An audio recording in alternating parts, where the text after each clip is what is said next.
आदरणीय सर्वोच्च न्यायालय, आदरणीय उच्च न्यायालय, सभी session courts, district session courts, सभी तमाम MM courts, public prosecutors, protection officers, solicitors और प्यारे 17 लाख कानूनी अधिवक्ताओं, आपको सशक्त नमन।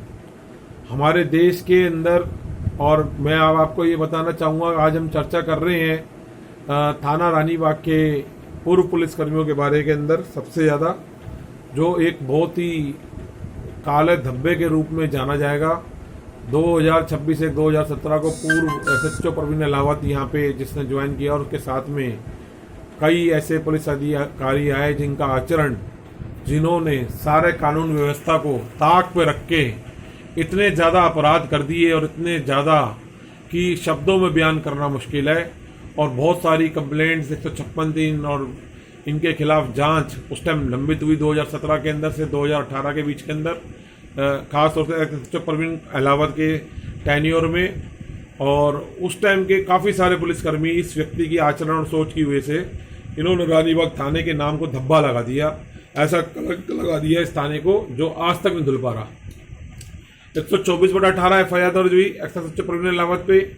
24/18 को इस व्यक्ति के नेतृत्व के अंदर एक डकैती मारी गई, और मैं उसके बारे में सबसे ज़्यादा करना चाहूँगा। सभी जजेस से, जितने जुडिशियल ऑफिसर ने, सबसे मेरी हाथ जोड़ के विनती है कि जब इस थाने का नाम आए तो बड़ा संदिग्ध भरी नज़रों से देखें, क्योंकि ये लोग फ्रिक्वेंटली झूठ बोलते हैं कोर्ट के अंदर। मैं आपके सामने ऐसा ही एक आज वाक्य रखना चाहता हूँ कि जब 24/18 को एक डकैती मारी गई तो 10/1/18 को ऐसा ही प्रवीण ने एक एप्लीकेंट को फोन करके M2K वाली चौकी के अंदर बुलाया, रात को 11 बजे के लगभग। इसको CDR GPS सपोर्ट कर रही है।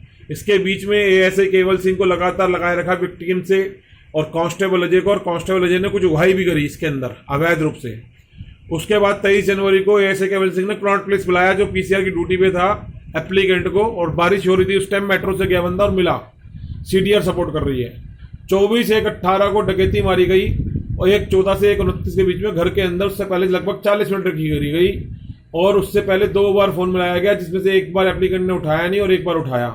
1:08 के लगभग और 1:11 के बीच में एप्लीकेंट ने उठाया, और उसके फोन के बाद, उठाने के बाद उसमें पुलिस ने उसको बातचीत करी। कांस्टेबल अजय ने, ऐसे प्रवीण, SI संदीप, जो कि अब इंस्पेक्टर बन चुके हैं ये लोग, और एक कांस्टेबल प्रवीण यादव की मौजूदगी के अंदर ये बात करी गई।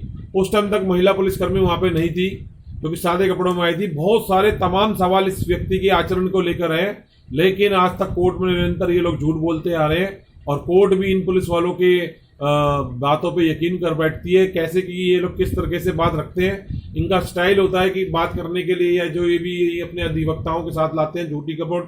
इवन ये कोर्ट्स की मेरी जानकारी में आया कि रिकॉर्डिंग भी प्राइवेट आदमी के द्वारा कराते हैं। इन लोगों पे इतने गंभीर आरोप है कि मेरे को समझ में नहीं आ पा रहा, कि मैं तो आज ये प्रार्थना करता हूँ कि आदरणीय दिल्ली पुलिस के कमिश्नर और गृह मंत्रालय से, कि रानीबाग थाने के इन 10-12 पुलिसकर्मियों को, जिन्होंने दिल्ली पुलिस की छवि खराब कर दी है, गृह मंत्रालय खड़ी कर दी है, इनको एग्जम्पशन दे दें खुलेआम, कि ये हथियार लेके निकले, सरकारी गाड़ी लेके निकले, सरकारी कंप्यूटर का इस्तेमाल करें, सरकारी सब चीज़ों को साधने का एयर कंडीशन इस्तेमाल करें, और झूठ बोलें, अपराध करें, डकैती मारें, को एग्जम्प्ट कर दें। क्योंकि इनका सीधा सीधा दावा है कि हमारे पे दिल्ली पुलिस के एक IPS और स्पेशल CP का दावा है, का आशीर्वाद है, और बहुत बड़ी इनके पास एक टीम बताते हैं अधिवक्ताओं की भी। कहते हैं कि हमारे पास इन 5-6 अधिवक्ताओं से हमारे साठगांठ है, जो इनको निरंतर इन गैर कानूनी कार्य करने के लिए सलाह देते रहते हैं। अगर इनकी जानकारी जांच बैठाई जाएगी NIA द्वारा, तो ये बात सामने आ जाएगी। एक्सट्रोजन के इतने गंभीर आरोप हैं कि KN काटजू मार्ग में गए तो वहां भी एक व्यक्ति ने 156(3) 113 में डाल रखी, एक पंडित ने, मंदिर में बैठने वाले ने, उसको भी इसने बहुत ज्यादा परेशान किया। से आचरण वाले व्यक्ति, मुझे समझ में नहीं आता कि डिपार्टमेंट को सोचना चाहिए दिल्ली पुलिस के अंदर, जहां पुलिस और गृह मंत्रालय के हमारे प्रधानमंत्री जी इतनी कोशिश प्रयास कर रहे हैं, हर थाने में इनके साथ, इनके नाम के साथ, जब कोर्ट में इनको लगातार ये आना चाहिए कि इन पुलिसकर्मियों के साथ, कि इनके ऊपर एक्सटॉर्शन के, भ्रष्टाचार की कितनी कंप्लेंट और कितने 156 दिन कोर्ट में लंबित है, उसमें कितने सबूत इन्होंने डिस्ट्रॉय कर दिए, कितने सबूतों को तोड़ मरोड़ करके कोर्ट में पेश किया, कितनी बार कोर्ट में, इनकी हर केस की ऑडियो वीडियो रिकॉर्डिंग होनी चाहिए। 24/9 को भी इसने, ऐसे संदीप ने, कोर्ट के अंदर निरंतर झूठ बोले।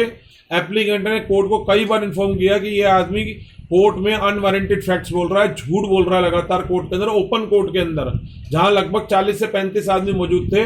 और ये चीज देखने वाली बात है कि ऐसा व्यक्ति कोर्ट के अंदर गैर कानूनी रूप में खड़ा हुआ, जिसको एक केस में कोर्ट ने नोटिस में बुलाया, उसने 9 केस की हियरिंग अटेंड करी जो उसके ही खिलाफ थी, जो कि कॉन्फ्लिक्ट ऑफ इंटरेस्ट के अंदर भी अपराध है कि एक व्यक्ति जिसके खिलाफ केस है वो अपने ही केस के अंदर आईओ बन के वहां खड़ा हुआ है और पूरी कोर्ट की प्रोसीडिंग ले रहा है और डिफेमेटरी शब्दों का प्रयोग कर रहा है। ऐसा व्यक्ति, ऐसा आचरण का व्यक्ति दिल्ली पुलिस में प्रमोट होके इंस्पेक्टर की रैंक पे आ गया। ये बहुत गंभीर अपराध है। या तो इसको मैं चाहूंगा कि दिल्ली पुलिस इनको वो कर दे कि इनको माफ कर दे कि किसी भी तरीके का अपराध करने की इनको खुली छूट दे दे। डकैती, अपहरण, मर्डर, जितने संगीन जुर्म है वो इसने सब किए हैं और उसको इनको छूट दे दे, और नहीं तो इनके खिलाफ कार्रवाई करें। मैं चाहता हूं आदरणीय पुलिस कमिश्नर श्री संजय अरोड़ा की पर्सनल कॉन्फिडेंशियल टीम के अंदर ये इंक्वायरी होनी चाहिए किसी राष्ट्रभक्त पुलिस ऑफिसर की जानकारी में, क्योंकि ये इसने साफ साफ आज कोर्ट के अंदर बोला कि मेरी एक स्पेशल सीपी से जानकारी है और उसकी वजह से हमारी ट्रांसफर पोस्टिंग मनमानी हो रही है और हमारे खिलाफ कोई एक्शन नहीं हो पा रहा। इतने गंभीर अपराधों का हम कितना झूठ बोल रहे हैं। ये जो कौन स्पेशल सीपी है दिल्ली पुलिस के अंदर जो इनको इतना प्रोटेक्शन दे रहा है, और कौन सा आईपीएस इसकी सारी डकैती उकैती में इन्वॉल्व है, जिसके ऊपर 166A और 166A का एक्शन बनता है, डायरेक्ट एसएचओ प्रवीण अहलावत के खिलाफ प्रोटेस्ट पिटीशन भी पेंडिंग है। मतलब ये लोग कोर्ट का इतना सम्मान नहीं करते कि विटनेस का फोन लिया है और उसको 5-5, 6-6 साल तक थाने में रख के बैठे हुए हैं। इनके ऊपर इतने आरोप गंभीर हैं पुलिस के ऊपर, रानीबाग थाने पे इतना कलंकित थाना हो चुका है ये कि समझ में नहीं आ रहा कि ये पाप कितने सालों तक धुलेंगे और जनता के अंदर कैसे विश्वास पैदा होगा इन लोगों के खिलाफ। जो भी जांच चलती है 24/9/22 को भी इन्होंने कोर्ट के अंदर झूठ बोला। इन्हीं के बिहाफ पे एक और ऐसा ही परमिंदर है, उन्होंने भी एक रिपोर्ट दे दी इन्हीं के बिहाफ पे कोर्ट में, और वो उसको भी ऐसा ही सब इंस्पेक्टर को भी फंसा दिया।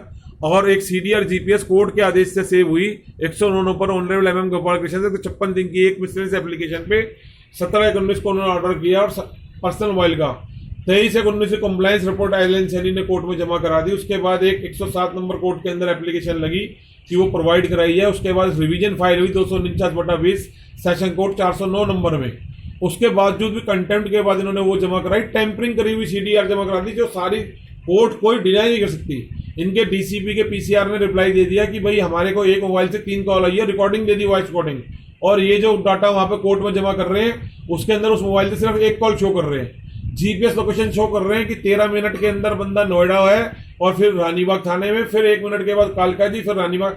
कोई भी संभव हमारे देश में ऐसा साधन नहीं है कि इतनी जल्दी आदमी वहां आ जाए। और इतनी बात के सबूत, पार्शियल डॉक्यूमेंट कोर्ट के अंदर है, रिवीजन में, उसके बावजूद आज तक इनके खिलाफ फर्जीवाड़े का केस दर्ज के आदेश नहीं हो पा रहे, क्योंकि ये बार बार ये कहता है कि मेरी जानकारी एक स्पेशल सीपी से है, ट्रांसफर पोस्टिंग हम सब पुलिस वालों की वो व्यक्ति लगा रहा है और इनके खिलाफ आज तक कोई चौकी इंचार्ज लग रहे हैं। यहाँ से केएन कार्जूमल थाने चले गए, बड़े से अच्छी पोस्टिंग काट रहे हैं और जहां भी जा रहे हैं इनके खिलाफ आरोप को लेकर लगातार कंप्लेंटें फाइल हो रही हैं, लेकिन कोई आदेश आज तक नहीं हो पा रहा, क्योंकि कोर्ट में आते हैं। और एक बात देखो, 24/9/22 को 2 कानूनी अधिवक्ता ये लेकर आया, एक पुलिसकर्मी वर्दी के अंदर आ रहा है, उसको 2 कानूनी अधिवक्ताओं की क्या जरूरत पड़ रही है कोर्ट के अंदर लेके, किस पर्पज से, क्या मोटिव था। उसके बाद ये उनको लेके कैंटीन में गया 2nd फ्लोर के ऊपर। मुझे अब तक ये समझ में नहीं आया कि उन अधिवक्ताओं को लाने के पीछे से कारण क्या था ऑफिशियल ड्यूटी के अंदर। और एक केस के अंदर इसको नोटिस करके बुलाया था, तो इसने नो हियरिंग क्यों ज्वाइन करी कोर्ट के अंदर। 10 बजे से लेके लगभग ये 4 साढ़े 4 बजे तक वहां बैठा रहा। इसकी कैमरे में भी रिकॉर्डिंग आई, 6 घंटे के अंदर बैठ के इसने एक केस के लिए नोटिस लेके बुलाया गया था, 9 केस की हियरिंग अटेंड करी। सारी कोर्ट गवाह है, सब कुछ गवाह है। समझ में नहीं आया कि ये आदमी पुलिसकर्मी जानते हुए कि ये एक अवैध काम कर रहा है, इलीगल काम कर रहा है, फिर भी ये कर रहा है। अभी इसने मुझे ये भी बात, कोर्ट के अंदर काफी बातें सामने आ रही है। मैं चाहूंगा कि या तो इनको एग्जाम्प्ट करें या ऑनरेबल सुप्रीम कोर्ट और ऑनरेबल जो हाई कोर्ट है वो इसमें सो मोटो एक्शन ले इस व्यक्ति के खिलाफ, इसके आचरण के खिलाफ, और कहीं ना कहीं वो इनको रोके कि कोर्ट में झूठ ना बोले, झूठी और इनकम्प्लीट स्टेटस रिपोर्ट ना दें, जो कि अपराध है। और जो भी इन्होंने अपराध किए हैं लगातार उन सबके ऊपर कानूनी कार्रवाई हो, गंभीरता से जो अपराध किए, और वो खाली 97 सीआरपी से बोल रही हूँ कि 166 के अंदर और 354 के और जुवेनाइल बच्चों को मारने के एक्ट के अंदर 97 सीआरपीसी की रिक्वायरमेंट नहीं होती। इन्होंने इतने अपराध कर दिए हैं कि पहले एक अपराध किया, फिर उसके बाद दूसरा अपराध किया, फिर तीसरा अपराध किया, अलग अलग प्लेस पे अलग अलग पुलिसकर्मियों के साथ मिलकर अलग अलग पुलिसकर्मियों ने अपराध किए हैं, अलग अलग क्राइम सीन के ऊपर अलग अलग झूठी स्टेटस रिपोर्ट दी है कोर्ट के अंदर अलग अलग समय के अंदर।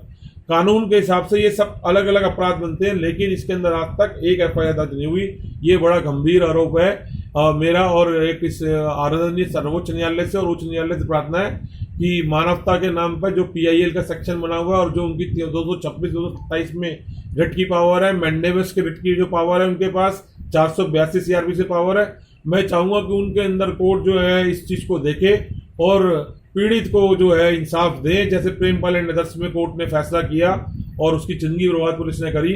और एक ये कोर्ट कंसीडर करते हुए मैं जरूर प्रयास करूंगा कि आने वाले दिनों में पुनः प्रधानमंत्री कार्यालय द्वारा या सीजीआई जो आदरणीय यूयू ललित जी है, जिनका मैं काफ़ी सारा देख रहा हूँ, उनका जो भी ऑर्डर्स आ रहे हैं, जजमेंट्स आ रही हैं, तो मेरी उनसे भी बहुत बड़ी उम्मीद है। हम पूरा प्रयास करेंगे कि अगर किसी तरीके से उनकी कोर्ट तक हमारी हियरिंग हो जाए और वहाँ तक हम पहुँच जाएं पीड़ित के साथ सारे सबूतों के साथ, तो ज़रूर मेरे को लगता है कि इंसाफ मिल जाएगा।